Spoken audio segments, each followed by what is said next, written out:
तो मित्रों, मैंने जन्म से 25 वर्ष तक आपको ब्रह्मचर्य के पालन के बारे में बताया, जिसमें योग प्राणायाम भी शामिल होता था। और उस योग प्राणायाम की शुरुआत वहीं से होती है। शुरू से ही आदत डाल दी जाती थी, शुरू से ही उसको जीवन में प्रतिदिन नियम से उसका पालन किया जाता था। अब इसी विभाग में अगर हम आगे बढ़ते हैं वर्णाश्रम के द्वारा, तो वर्णाश्रम में फिर अगला 25 से 50 वर्ष तक की आयु का जो गृहस्थ आश्रम अपनाया जाता था, उसमें विवाह। ध्यान रखिए मित्र कि आप अभी दक्ष हो चुके हैं। ब्रह्मचर्य को अपनाकर आप एकदम दक्ष हो चुके हैं। आपकी बुद्धि का स्तर बहुत उच्च है, मन का स्तर भी उच्च है, क्योंकि आपने अनुशासित जीवन बिताया है।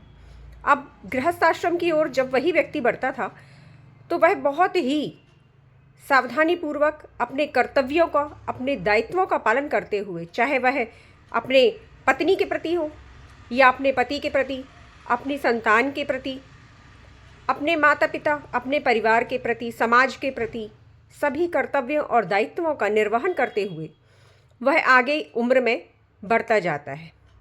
और बहुत ही समझदारी के साथ, दुख भी अगर पड़ रहा है तो भी जीवन को आसानी से जी लेता था।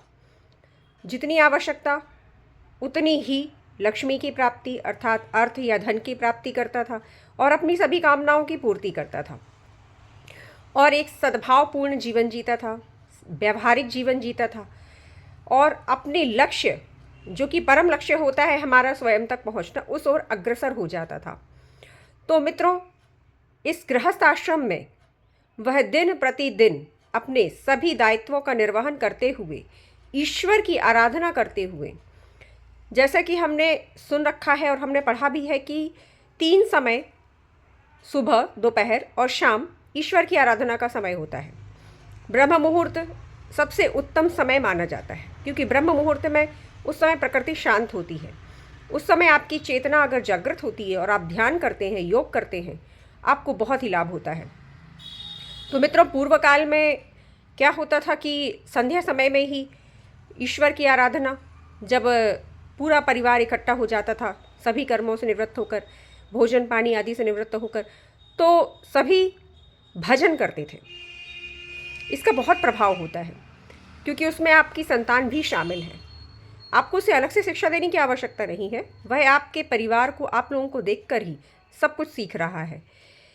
मित्रों, हमेशा एक बात का ध्यान रखिएगा कि अगर आप अपनी संतान को कुछ सिखाएंगे तो शायद वो ना सीखे, लेकिन आप जैसा व्यवहार करते हैं वह आपसे अवश्य वह शिक्षा ग्रहण करता है। देखकर ही, अर्थात प्रैक्टिकल होकर ही वह शिक्षा ग्रहण करता है आपसे। तो आप अपनी संतान को जैसा बनाना चाहते हैं, पहले स्वयं को वैसा बनाना होगा।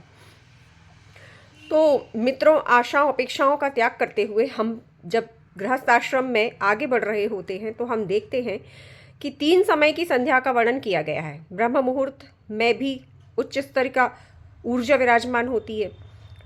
आपका सीधा संपर्क होता है स्वयं से, अर्थात उस एक का अपने परमात्मा से, आत्मा का परमात्मा से संपर्क शीघ्र स्थापित हो जाता है।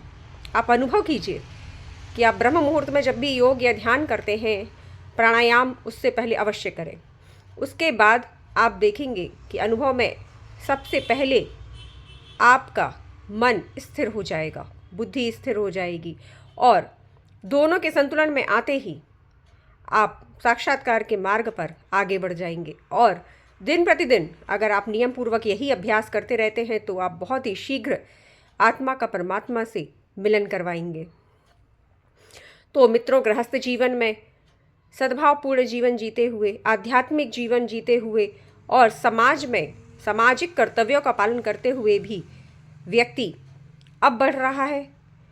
जबकि आप देख रहे हैं, पुत्र या पुत्री का जो विद्या अध्ययन का समय, फिर उसके बाद उनके विवाह का समय आता है, वह सभी दायित्व व्यक्ति पूर्ण करता है और इसी तरह जीवन को आगे बढ़ाता है। उससे जो अर्थ या धन किसी कार्य के द्वारा कमाता है, उसे सामाजिक गतिविधियों में भी लगाता है, धर्म की ओर भी लगाता है। उसका विभाजन वह ऐसा करता है कि वह आर्थिक लाभ के साथ साथ सामाजिक लाभ भी दे सके और धार्मिक लाभ भी उसका हो सके। इस तरह से जीवन संतुलन में चल रहा होता है। अब वह धीरे धीरे उस आयु को पार करते हुए वह पहुंचता है 50 वर्ष की आयु के समीप। 50 वर्ष की आयु में मित्रों, इस आयु के दौरान आपने ईश्वर की आराधना की आदत डाल चुकी होती है, तो स्वयं ही वह निवृत्ति की ओर बढ़ रहा होता है, प्रवृत्ति से निवृत्ति की ओर बढ़ रहा होता है। अब इस गृहस्थ आश्रम को पूर्ण करते हुए वह धीरे धीरे रिटायरमेंट की ओर बढ़ रहा है। तो रिटायरमेंट का अर्थ होता है कि सभी चीज़ों से मुक्त हो जाना, सभी कार्यों से धीरे धीरे मुक्त होते जाना। तो यह अभ्यास आप, स्वाभाविक सी बात है कि पहले से ही करेंगे, तब आप जाकर मुक्ति की ओर बढ़ेंगे। जिस तरह से अगर हम भोजन में किसी चीज़ की आदत डाल लें तो हम उसके बिना रह नहीं पाते, लेकिन उसे ही छोड़ने की आदत डाल लें, जब हम जानते कि ये हमारे लिए हानिकारक है तो हम उसे छोड़ने की आदत डाल लें, तो निश्चित ही हमें लाभ होता है, निश्चित ही हमारे स्वास्थ्य में सुधार होता है। इसी तरह जीवन में भी सुधार होता है। जब हमें पता है कि हमें छोड़ना ही है सब कुछ, तो हमें उसकी आदत डालती जानी चाहिए। आदत डालने से ये होगा कि आपको बाद में वैराग्य शीघ्र मिलेगा, वरना वैराग्य होना असंभव हो जाता है।